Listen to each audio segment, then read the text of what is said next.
All right, here we go. Millennials are to blame for inflation. Oh, Jesus. Hey, Billy on the nose. Did you see the CNBC article with the headline stating that millennials are to blame for inflation? No, I didn't. But what little I know about the economy that makes in the Federal Reserve, that makes no sense whatsoever, unless everyone in the Federal Reserve is a millennial. But it was already evil before they got there, so they're just towing the company line, right? He said they eventually had to change the headline because it got roasted hard by people pointing out that half the money supply was printed in the last few years. Yeah. Nothing will cause inflation like printing more money. And it took me the longest time to figure this out. So I'll try to explain it in layman terms because it's been a while since I read up on it. But basically, money, back in the day had value because it represented something of value, being gold.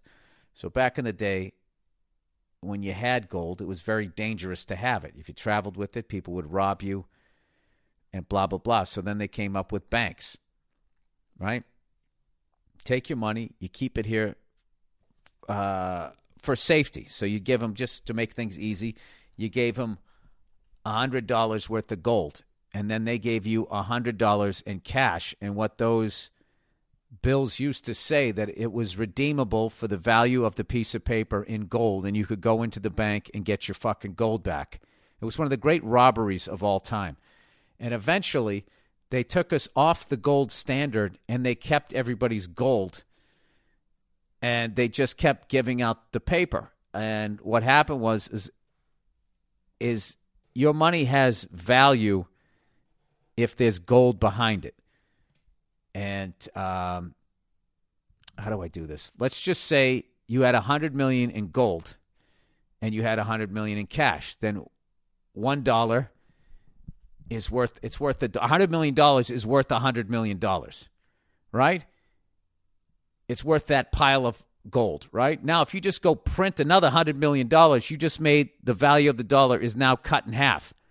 Because all of that money is, you didn't get any more gold. You just printed more money. So the more money you're printing versus that fucking gold, the less each piece of paper is worth, because all of that paper still represents the same amount of gold. So now you have $300 million, but you only have $100 million worth of gold because you didn't get any more fucking gold. So now that dollar is worth like 33.3 cents. And what I don't understand is why they don't just keep prices the same. Like, how do they know that they fucking printed more? Like, how do businesses know that they printed more money?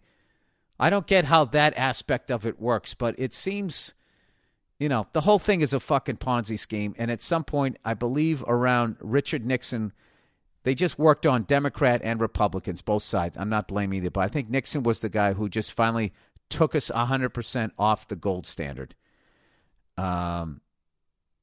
Woodrow Wilson was the guy that signed off on the Federal Reserve that made it a private corporation. The Federal Reserve is a private corporation of bankers. The joke is it is as Federal Express, and they're a private group of bankers. They're not connected to the government. That's why the president always has to guess what the Fed's going to do, because he has no power or control over them. They control us. They are the official Bernie Madoffs of this country. And I don't know how to undo it or whatever. I felt like Bernie Sanders had some good ideas. And somebody has some good ideas to put bankers in their place when they're called a socialist or a communist. Those are the buzzwords. If somebody's called a socialist or a communist, it means they're trying to help out regular people. And everybody gets, on both sides, gets afraid of that word. And there's just too many fucking people that get elected on both sides that aren't going to do the fucking right thing, and the banks continue to go. So I probably didn't explain it correctly. So you can't blame millennials for inflation because they didn't go out and print a whole bunch of money while not finding more gold to back it. So I guess now the only thing that gives our dollar value is the fact that the world's oil supply is still measured against U.S. dollars. And I believe I'm dusting this shit off. I believe that Saddam Hussein was trying to get together with Hugo Chavez, both major oil suppliers, to start. He was going to start putting his stuff out euros per barrel, which who gives him the authority to do that? Who gives us the authority that we were doing it?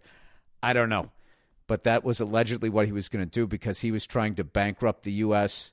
so he could get out from us, babysitting him. So, and then that's when we came up with the, hey, he had something to do with 9/11 so we could get fucking rid of that guy and get our own guy in there. That's what the conspiracy theory is about all of that shit. So, but all of these problems are just fucking gigantic. How do you even think of this stuff? How do you even get your head around it? Like, why you would do that to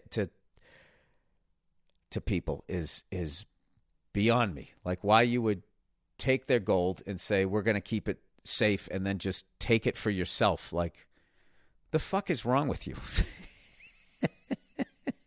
I just don't understand why people would do that. Anyway, on Anything Better, you mentioned how you used to complain about the world banks and how you got nowhere, but I'm here to say you turned me and my friends onto a lot of the stuff we care about today. Keep that rosy chin up and don't ever sell yourself short. All the ranting you did helped spark others into learning about the real enemies of the world. Mission accomplished, Colonel Rubyroids. Yeah, but they're still in power. They're still in power, and they have underground caves and shit. That's why, I just try to live a small life now. What are you going to do? I don't know what their end game is, but they're not going to win by crushing everybody underneath them. At the very least, they're going to have to do their own landscaping and fix their own air conditioners if they get rid of all of us regular people, right? Are you saying people that landscape and fix air conditioners are, air quote, regular? Yes, I am. Environmentalist here. Oh, Jesus. There's an environmentalist book that I wanted to read that this female scientist wrote back in the day called The Silent Spring. And it was predicting everything that was basically happening today with pesticides and all of that. Where back in the day, if bugs and all of that shit got to crops, all of a sudden there was like no strawberries that year if there was a frost or something like that, whatever the hell it was. I think it was more like insects. So they came up with these pesticides, which in the short run were fantastic. And in the long run, just poisoned animals and all of this. It's unreal. It's unreal. If we would just let ourselves die naturally instead of fighting our environment. What we're doing with the environment, I think, remember the great thing about Breaking Bad was every move that Mr. White did to try to get out just sort of tightened the noose around his neck a little more. It just created an even bigger problem. And I feel like that's what we're doing. All right, this is getting too dark. Sorry. Environmentalist here. Hey, Billy Two-Tooth. I work for a wildlife group and consult with an energy company. I want to thank you for pointing out the biggest problem plaguing the earth. It's not fossil fuels. It's not the lack of electric cars. It's the production of useless goods. Governments and companies are trying to blame commoners like us, even though we have much less of an effect on things than them. The militaries of the world, namely the U.S., are the largest polluters on the planet, yet their budgets grow by 15% year over year. I think you mean year after year.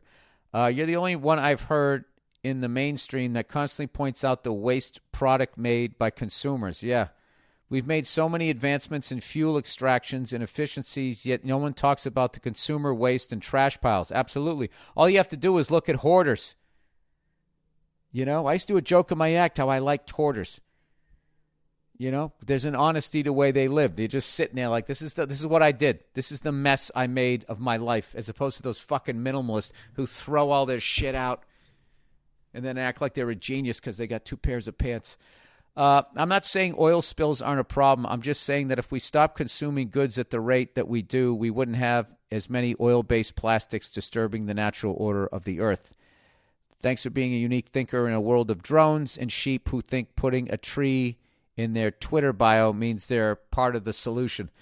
Yeah, but I also think that if we went like, nuclear and electric. It would get us out of the Middle East, and then we wouldn't have to worry about, all of these nuclear programs that they're allegedly having that we for some reason can't find. They wouldn't have the money to do it. You could stay home, but we don't want to do that. We want to be over there and suck all their fucking we don't. All right? I don't want to do that, but fucking Esso and all those other motherfuckers. I named a Canadian one just for the hell of it.